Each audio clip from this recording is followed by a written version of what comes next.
தொடாத. ஒண்ணு இல்லம்மா, விழுந்த வேகத்துல தசை பிடிச்சிருக்கும். பயப்படாத, ஒண்ணு இல்ல, சரியாயிடும். அழாதம்மா. தூக்க முடியல அத்தை, வலிக்குது. டேய், ஏன்டா இந்த மாதிரிலாம் பண்ற? பாருடா, வலியால அவ எவ்வளவு கதறான்னு பாரு.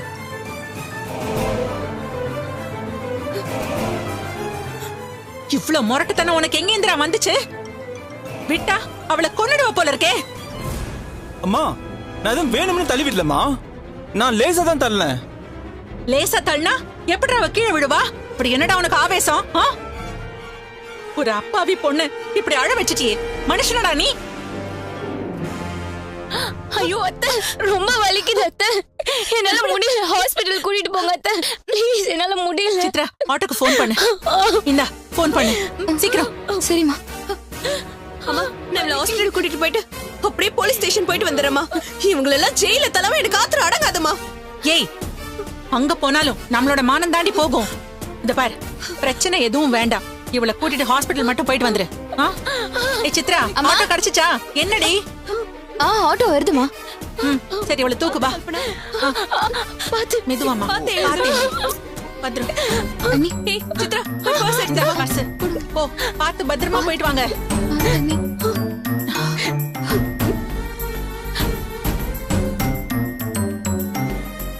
ஏய், இப்ப உனக்கு சந்தோஷமாடி? அவ விழுந்தத கண்ணால பார்த்ததும் உன் மனசு குளுகுளுன்னு இருக்காடி? அம்மா ப்ளீஸ்மா, ப்ளீஸ்மா, கோவப்படாதம்மா. இந்த பார், அவளுக்கு வக்காலத்து வாங்கி பேசின அப்படியே தொலைச்சிடுவேன். அத்தை, ஏய், யாருக்கு யாரடி அத்தை? யார் நீ முதல்ல? உனக்கும் எனக்கும் என்னடி பகை?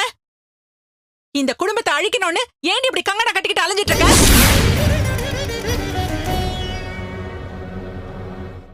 நாங்க என்னடி உனக்கு பாவம் பண்ணோம்? உன் மேல பரிதாபப்பட்டு உனக்கு இந்த வீட்டுல அடைக்கலம் கொடுத்தோம். அதான் நாங்க செஞ்ச தப்பா?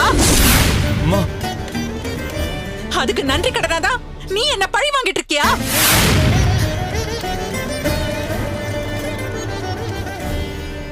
அண்ணி, நல்ல நாள் அதுமா, ஏன் அண்ணி இப்படி எல்லாம் பேசுறீங்க? எது நல்ல நாள்? எது நல்ல நாள் சொல்லு. இவன் நம்ம வீட்டுக்குள்ள வந்ததுல இருந்து என்னைக்காவது ஒரு நாளாவது நமக்கு நல்ல நாளா இருந்திருக்குமா? அருண் 2-3 தடவை செத்து பிழைச்சு வந்தான். எனக்கு உடம்பு முடியாம போச்சு. அவரு கீழே விழுந்து நினைவில்லாம இருக்காரு. இப்போ கல்பனா ஹாஸ்பிடல் போயிருக்கா. எல்லாம் இவ வந்த நேரம்தான். இவ நம்ம வீட்டுக்கு வந்த சாபக்கேடு. அம்மா, இவ வரத்துக்கு முன்னால நாம எல்லாருமே ஒத்துமையா சந்தோஷமா இருந்தோம். இப்ப அதெல்லாம் போயிடுச்சு. என் பையனை பிரிச்சு உன் வலையில விழ வச்சு நம்ம குடும்பத்தையே 2ஆ உடைச்சிட்டா.